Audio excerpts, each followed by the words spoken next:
जय संविधान, जय मंडल, जय जोहार। आज कुंदर की विधानसभा में इस चुनावी सभा में जब मैं अपनी बात को शुरू कर रहा हूं तो सर्वप्रथम मैं सभी धर्मों में जन्मे सभी संतों, गुरुओं और महान पुरुषों को नमन करता हूं। उनमें भी राष्ट्रपिता ज्योतिबा फूले, छत्रपति साहू जी महाराज, डॉक्टर बाबा साहब अम्बेडकर, संत राम बीए प्रजापति, बाबू जगदेव प्रसाद कुशवाहा, जननायक कपूरी ठाकुर, महामना रामस्वरूप वर्मा, चौधरी चरण सिंह जी, कोतवाल धन सिंह गुर्जर जी और मान्यवर दीना माना वाल्मीकि साहब के साथ साथ हमारे राजनीतिक गुरु मान्यवर साहब श्री काशीराम जी को भी नमन करता। और आज इस सभा में उपस्थित कुंदर की विधानसभा की महान जनता का जो बहुत बड़ी संख्या में यहाँ उपस्थित हुई है, पा रही है, बैठी है, मैं उनका भी बहुत बहुत धन्यवाद करता हूँ। इस मंच पर उपस्थित आजाद समाज पार्टी, भीम आर्मी के सभी सम्मानित नेताओं का, यहाँ इस चुनावी सभा में कार्य कर रहे सभी नेताओं कार्यकर्ताओं का, विधानसभा के प्रभारियों का, जिले संगठन बूथ सेक्टर के स्वाभिमानी नेताओं का, प्रदेश के अध्यक्ष जी का, उनकी टीम का मैं दिल की गहराइयों से बहुत बहुत धन्यवाद करता हूँ। साथ साथ हमारे लीगल सेल का, मिशन 78 की टीम का और किसान मोर्चा की टीम का भी मैं धन्यवाद करता हूँ। जब मैं यहाँ के लिए चला था तो मेरे मन में ये बात थी कि गर्मी बहुत ज्यादा है और सभा की तैयारी कैसी होगी, लेकिन जैसे जैसे मैं आगे बढ़ता रहा और आप लोगों का ये ऐतिहासिक हुजूम देख के मेरा मन कहता है कि कुंदर की विधानसभा हम लोग बहुत अच्छे मतों से जीत रहे हैं। इसके लिए मैं आपको अभी से बधाई देता हूं। मेरे पास इंटेलिजेंस की रिपोर्ट भी है, जो रिपोर्ट ये कहती है कि भाई चांद बाबू ने जिस तरह से लंबे समय से यहाँ मेहनत की है और पिछली बार भी 2022 में जब उनको मौका मिल रहा था तो उनसे वो मौका छीनकर उनकी मेहनत को खामोश कर दिया गया। इस बार यहाँ के नेताओं ने, यहाँ के कार्यकर्ताओं ने, यहाँ की टीम ने ये तय किया कि भाई चांद बाबू जो ईमानदार छवि के और संघर्ष करने वाले और कुंदरकी में बदलाव करने वाले नेता हैं, उनको हमें मौका देना चाहिए। तो मैं आप सबका आभार प्रकट करता हूं कि आपने उस फैसले को दिल से स्वीकार किया। साथ साथ जिन साथियों को मौका नहीं मिला है, हमारे डॉक्टर साहब, मस्कून भाई और तमाम साथी, मैं उनसे भी कहना चाहता हूं कि उनको ज्यादा मेहनत करनी है कि उनकी मेहनत को देखकर पार्टी ये फैसला ले कि अगली बार आने वाले विधानसभा चुनाव में उनको भी कहीं ना कहीं मौका देके आगे बढ़ने का, आपकी सेवा करने का अवसर प्रदान किया जाए। सम्मानित साथियों, ये चुनावी सभा है, की सुनती है, न कर्मचारियों की सुनती है, यहाँ तक कि अपनी पार्टी के कार्यकर्ताओं की भी नहीं सुनती है, वो सिर्फ तानाशाही करती है। उत्तर प्रदेश में क्या हाल है आपको देखना समझना पड़ेगा। कोई भर्ती ऐसी नहीं है जिसमें घोटाला ना होता हो, कोई भर्ती ऐसी नहीं है जिसमें आरक्षण के साथ छेड़खानी ना होती हो, कोई भर्ती ऐसी नहीं है जिसमें ईमानदारी से भर्ती प्रक्रिया पूरी करवा के नौजवान लोगों को मौका मिले। सरकार के पास कोई योजना नहीं है कि गांव में रहने वाली महिलाओं को उद्योग धंधे लगा के, कुटीर उद्योग लगा के रोजगार देने का काम किया जाए। सरकार के पास कोई योजना नहीं है कि पढ़े लिखे नौजवानों को, जिनको उनके माँ बाप ने अपना खून पसीना लगाकर पढ़ा लिखा के तैयार कर दिया है, उनको उनके पैरों पे खड़ा किया जाए, नौकरी रोजगार दिया जाए। ऐसी कोई योजना सरकार के पास नहीं है। और तो और सरकार के पास तो इतनी इच्छा शक्ति भी नहीं है कि वो ग्रामीण क्षेत्रों में उद्योग धंधे लगवा के यहाँ के पढ़े लिखे नौजवानों को रोजगार देने का काम करे। मुझे आपको ये समझना है कि 300 साढ़े 300 रुपए की मजदूरी से, 400 रुपए की मजदूरी से आपको सम्मान का जीवन नहीं मिल सकता है। अगर सम्मान का जीवन चाहिए तो फिर आपको ताकत बनानी पड़ेगी, क्योंकि बिना राजनीतिक ताकत के ना आप अपने आप भला कर सकते हैं, ना ही अपने परिवार को आत्मसम्मान और सम्मान की जिंदगी दे सकते हैं, ना ही माँ बहनों को सम्मान का जीवन दे सकते हैं, ना ही अपने घर परिवारों को इतना मजबूत और संपन्न बना सकते हैं कि आप ये महसूस करें कि हमारे परिवार सम्मान का जीवन जी रहे हैं। आप जानते हैं, मैं तो आपके बीच से निकल के आया और आज भी आपके बीच में रह के इस लड़ाई को लड़ रहा हूं। और आप ये भी जानते हैं, कभी मैंने आपका हाथ नहीं छोड़ा, चाहे उत्तर प्रदेश हो, चाहे मध्य प्रदेश हो, चाहे राजस्थान हो, चाहे कोई और सूबा हो, बिहार हो, दिल्ली हो, हरियाणा हो, पंजाब हो या उत्तराखंड हो, जहां जहां आपके ऊपर, आपके अधिकारों के ऊपर किसी भी सरकार ने हमला करने का काम किया, आप पर जुर्म जाति ढाने का काम किया, भीम आर्मी के साथियों ने, आजाद समाज पार्टी के साथियों ने और चंद्रशेखर आजाद ने कंधे से कंधा मिलके इस लड़ाई को लड़ने का काम किया और उस आवाज को उठाने का काम किया। मैं आज भी नहीं भूला हूं, मैं आज भी नहीं भूला हूं। यही मुरादाबाद के पास में एक पार्क पे बाबा साहब अम्बेडकर की मूर्ति लगाने की सजा एक नौजवान को मिली थी और पुलिस की गोली से उसको छलनी कर दिया गया था। उसकी माँ उसको अपने पल्लू में रखे रो रही थी और मीडिया से अपील कर रही थी कि भाई चंद्रशेखर आजाद तक संदेश पहुंचा दो कि मेरे बेटे को न्याय दिला दे। चुनाव चल रहा था लोकसभा का, मैंने चुनाव को पीछे छोड़ दिया और मैं यही रामपुर पहुंच के मैंने उस परिवार की आवाज उठाने का काम किया और उस परिवार को न्याय दिलाने का काम किया। सम्मानित साथियों, इतनी बड़ी संख्या में मुझ पे और पार्टी संगठन में भरोसा करने वाले मेरे साथियों, आप ये जानते हो, चाहे 69,000 शिक्षक भर्ती का मामला हो या पुलिस की भर्ती का मामला हो या दरोगा भर्ती का मामला हो या पटवारी भर्ती का मामला हो या आपके कोई भी हत्यावाज हो, कभी मैंने आपका साथ नहीं छोड़ा। चाहे दिल्ली में गुरु घर टूटा हो या एनआरसी का आंदोलन हो, जब मुसलमान भाइयों को परेशान करने का काम किया गया और आपकी वोट लेने वाले नेता घरों में घुस गए, चाहे मौलाना कलीम सिद्दीकी का मामला हो, चाहे तबलीगी जमात का मामला हो, चाहे मौलाना साद साहब का मामला हो, चाहे नासिर जुनैद का मामला हो या अखलाक का मामला हो या पहलू का मामला हो या नजीब का मामला हो या कहीं भी कोई जुर्म हुआ हो।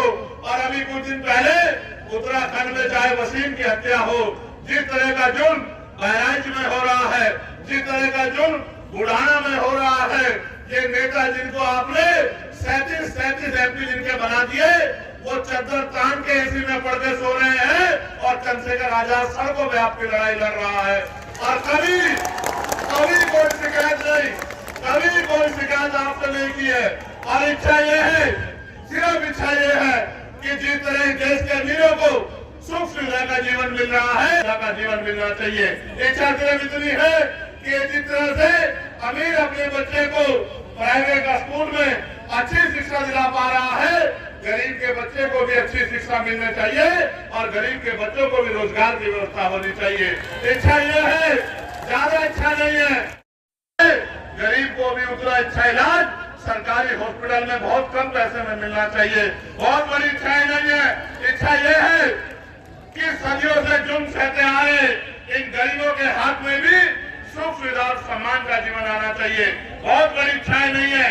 इच्छा यह है कि गांव में काम करने वाली मेरी माँ बहनों को, जिनको भट्टे में काम करना पड़ता है, जिनको जाति धर्म के आधार पर जुर्म हो रहा है, ये जुर्म बंद होना चाहिए। जिस तरह से आरक्षण को खत्म करने का प्रयास भारतीय जनता पार्टी की सरकार दलित पिछड़े वर्ग के लोगों कर रही है। ये आरक्षण के साथ छेड़खानी बंद होनी चाहिए। मैंने तो पार्लियामेंट में मांग उठाई थी, आपने सुना भी होगा कि अब समय आ गया है कि निजी क्षेत्रों में SC ST OBC के लोगों के लिए आरक्षण की व्यवस्था होनी चाहिए। ये पाल, प्रजापति, कश्यप, सैनी, मौर्य, साकेत, पुष्पा, बिंद, राजगौर, केवट, मल्ला, जाट, गुर्जर, तमाम जातियों के लोग जो पिछड़े वर्ग में आते हैं, जिनके पढ़े लिखे बच्चे बेरोजगार घूम रहे हैं, इनको संख्या के आधार पर आरक्षण मिलना चाहिए। और जो शेड्यूल कास्ट की जातियां हैं, इनको भी संख्या के आधार पर आरक्षण मिलना चाहिए। और सभी का जाति धर्म से ऊपर उठ के सभी का सम्मान होना चाहिए। जिस तरह का जुल्म आज बहन बेटियों पे हो रहा है, मेरी प्यारी प्यारी बच्चियां खड़ी है, डर लगता है कि कोई गुंडा किसी बहन को अपमानित न कर दे। और अपमानित करने वाले लोगों को ये भाजपा की सरकार के लोग संरक्षण देने का काम करते हैं। ईमानदार पुलिस कर्मियों को डराने का, दबाने का काम करते हैं। कानून व्यवस्था को चौपट करने का काम, कानून व्यवस्था को दम तोड़ देने का काम कराते हैं। ये जुर्म जाति बंद होनी चाहिए। बहन बेटियों का सम्मान होना चाहिए। बहन बेटियों को नौकरी रोजगार मिलना चाहिए। और धर्म के नाम पे जो हिंसा हो रही है, जिस तरह से अन्य धर्मों के महापुरुषों को, पीर को, पैगंबरों को, जिस तरह से गुरुओं को अपमानित किया जा रहा है, उनके खिलाफ हिंसा का माहौल बनाया जा रहा है, उनके खिलाफ अपमानजनक टिप्पणी की जा रही है और देश को अस्थिर किया करने का प्रयास किया जा रहा है। ये जुर्म जाति में बंद होनी चाहिए, चाहे अपमान धर्म के आधार पे हो या जाति के आधार पर, ये सब बंद होना चाहिए। और मेरी बात को आप कान खोलकर सुन लो, ये सत्ता बदलती रहेंगी, आती जाती रहेंगी। 75 साल से आप देख रहे हैं, सत्ता आती है, वादे करती है, चली जाती है। उत्तर प्रदेश की भाजपा सरकार ने 2022 में वादा किया था कि अगर हमारी सरकार बनी तो हम किसानों का बिजली का बिल माफ करेंगे। हमारी सरकार बनी तो बहुत कम दामों में बिजली की व्यवस्था करेंगे। हमारी सरकार बनी तो 500 रुपए में सिलेंडर देंगे। हमारी सरकार बनी तो नौजवानों को भत्ता देंगे। बताओ मेरे नौजवान साथियों, भत्ता मिलता है क्या? नौकरी मिलती है क्या? रोजगार मिलता है क्या? और तो और रोजगार की आवाज उठाने जाओगे तो लाठियों से पीटने का काम करवाया जाएगा। अपने हक की आवाज उठाने जाओगे तो जेल में बंद करने का काम किया जाएगा। और छोटे छोटे चुनाव में, गन्ना सोसाइटी के चुनाव में इन्होंने किसानों के पर्चे फड़वा दिए, किसानों पर जुल्म किया। और मुझे तो पीड़ा इस बात की है कि जिन पे जुल्म हो रहा है वो चुप्पी थाम के बैठे हैं। अब वक्त आ गया है कि गुलामी की बेड़ियां काट दो। अब वक्त आ गया है कि एकजुट होकर अपनी ताकत बना लो। अब वक्त आ गया है कि अपने अधिकारों की लड़ाई को लड़ो। अब वक्त आ गया है कि अपनी वोट से और वोट की चोट से अपने ऊपर हुए के जुल्म का हिसाब दो। नौजवान साथियों, आप ये जानते हैं, ये नीला पट्टा ये आत्मसम्मान का स्वरूप है। ये नीला पट्टा समानता का स्वरूप है। ये नीला पट्टा बाबा साहब अम्बेडकर का रूप है। इस नीले पट्टे वालों को तय करना होगा कि संविधान विरोधी ताकतों को जमीन हमें करना पड़ेगा, इनको धूल चटानी पड़ेगी और अपने हाथ में राजनीतिक व्यवस्था लेनी पड़ेगी। आज पुलिस के साथी यहाँ ड्यूटी कर रहे हैं, मैं इनके लिए भी चिंता करता हूँ। मैंने इनके लिए भी पार्लियामेंट में मांग उठाई कि इनको 8 घंटे की ड्यूटी इनको मिलनी चाहिए और सप्ताह में 1 दिन छुट्टी इनको मिलनी चाहिए। और बॉर्डर स्कीम से जो है, जिस तरह से इनको परिवारों से दूर रहना पड़ता है, तो बॉर्डर स्कीम भी खत्म होनी चाहिए। ये सरकार तो नहीं करेगी, लेकिन मैं पुलिस के साथियों को कहना चाहता हूँ कि आप चिंता मत करो। हमारे लोग मेहनत कर रहे हैं और आने वाला कल हमारा होगा। इन कमजोरों का होगा, गरीबों को होगा। आप देखना, आपकी मांगों को भी पूरा करने का काम हम लोग करेंगे। चाहे आशा बहनें हो, आंगनबाड़ी बहनें हो, भोजन माता हो, हमारे होमगार्ड के साथी हो, पीआईडी के साथी हो, ग्राम रोजगार सेवक हो, सबके वेतन वृद्धि की मांग मैंने पार्लियामेंट में उठाने का काम किया। और जो जो जुर्म हो रहा आपके लिए सवाल करने का काम करे, मुख्यमंत्री जवाब मांगने का काम करे। बुजुर्ग के मेरे साथियों, आप नहीं चाहते कि हमारी ताकत और बढ़नी चाहिए? बताओ, चाहते हैं नहीं चाहते हो? ये आपके हाथ में है। अगर आपने ठान लिया और जिस तरह से हमेशा मेरी एक आवाज पे आपने खड़े होकर ताकत देने का काम किया है, मैं आपको वचन देके कहता हूँ, इन जुल्म करने वालों को भागने की जगह भी नहीं मिलेगी। मेरी बात को आप याद रखना। आज जो जुल्म कर रहे हैं ये पिंजरों में जाकर बैठ जाएंगे। आज जो गरीबों की खाल उधेड़ रहे हैं ये अपनी खाल की रक्षा करते घूमेंगे। अगर आपने समझदारी दिखा दी, ये जो नौजवान यहाँ खड़ा है, मैं इनको कहना चाहता हूँ, जाओ यहाँ से, निकलो सभा से और गली गली जाके लोगों को जोड़ने का काम करो, लोगों को साथ लाने का काम करो, भाईचारा बनाने का काम करो। इस देश की एक ही पहचान है, वो हमारी एकता है। उस एकता को मजबूत करने का काम करो, गरीबों का सहारा बनो, कमजोरों की आवाज बनो, मजलूमों के साथी बनो और एकजुट होके इस नाइंसाफी के खिलाफ जंग को मजबूत करो। जब मुझे मौका मिला, मैंने पार्लियामेंट में सबसे ज्यादा मौकों पे हर हक की आवाज को उठाने का काम किया, लेकिन कभी कभी तकलीफ होती है कि असेंबली में जिस तरह से उत्तर प्रदेश में करते हैं, अभी यहाँ संभल में 90 परिवारों को जो 50 साल से ज्यादा समय से रह रहे थे भैजोई में, उनके घर जो है तोड़ दिए, सील लगा दिए। आप ये बताओ, सरकार गरीबों को घर देती है, गरीबों के घर तोड़ती है, बताओ। लेकिन आज की सरकार तो गरीबों से उनका घर छीन रही है। इसका मतलब ये सरकार गरीबों की सरकार नहीं है, ये पैसे वालों की सरकार है। इन पैसे वालों की सरकार के कुंडे बंद करने का समय आ गया है और आपका मौका है, औरों को नहीं मिला। उत्तर प्रदेश के बहुत सारे लोगों को ये मौका 2027 में मिलेगा, लेकिन आपको ये मौका 2024 में मिल गया है। जो कारनामा नगीना के लोगों ने करके दिखाया, वो कारनामा आप भी दोहरा सकते हो। नगीना में मुझे हराने के लिए इन्होंने एडी चोटी का जोर लगा लिया, चाहे एनडीए अलायंस के लोग हो या इंडिया अलायंस के लोग हो, सब लोगों ने पूरी ताकत लगाई। क्यों? वो बीजेपी से नहीं लड़े कि जो चंद्रशेखर आजाद 1 साल पहले कुछ भी नहीं था, तब भी अपने साथियों के साथ जुल्म को रोकने के लिए मैदान में रहता था, सड़कों में रहता था। अगर वो ताकत में चला गया तो ना कोई जुल्म कर पाएगा, ना कोई गरीब डरेगा, ना किसी को डरा के वोट लिया जाएगा। इसलिए जानबूझ के मुझे रोकने के लिए जोर लगाया। मैं इस मंच के माध्यम से नगीना के साथियों का धन्यवाद करता हूँ और नगीना जाके मेहनत करने वाले हर एक शख्स का धन्यवाद करता हूँ। और जो आशा विश्वास उन्होंने मुझ पर दिखाया था, मैं वचन देता हूँ, मेरे खून का एक कतरा हमेशा उनके लिए समर्पित रहेगा और जब तक मैं जीऊंगा उनकी लड़ाई को मैं हर पड़ल पे लड़ने का काम करूंगा, उनकी ताकत बनाने का काम करूंगा।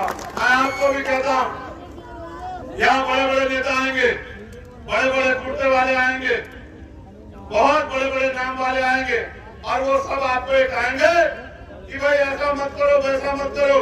लेकिन आप बताओ, क्या इस एक सीट से उत्तर प्रदेश की सरकार बदल जाएगी?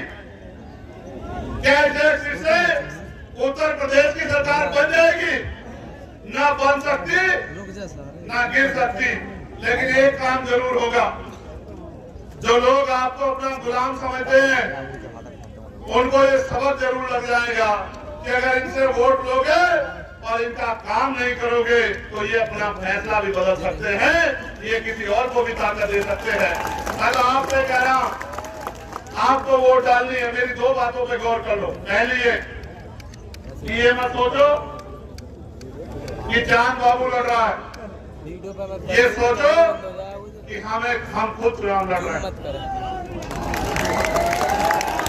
ये सोचो कि हम खुद चुनाव लड़ रहे हैं और इसलिए लड़ रहे हैं कि हमें ताकत चाहिए इन गरीबों के आंसू पूछने के लिए, इन पे होने वाले जुल्म को रोकने के लिए, अपने भाइयों को रोजगार देने के लिए, अपने टूटे हुए कच्चे मकानों को पक्के बनाने के लिए और अपनी हिस्सेदारी के लिए। इस बात को सोच के मैदान में उतरो।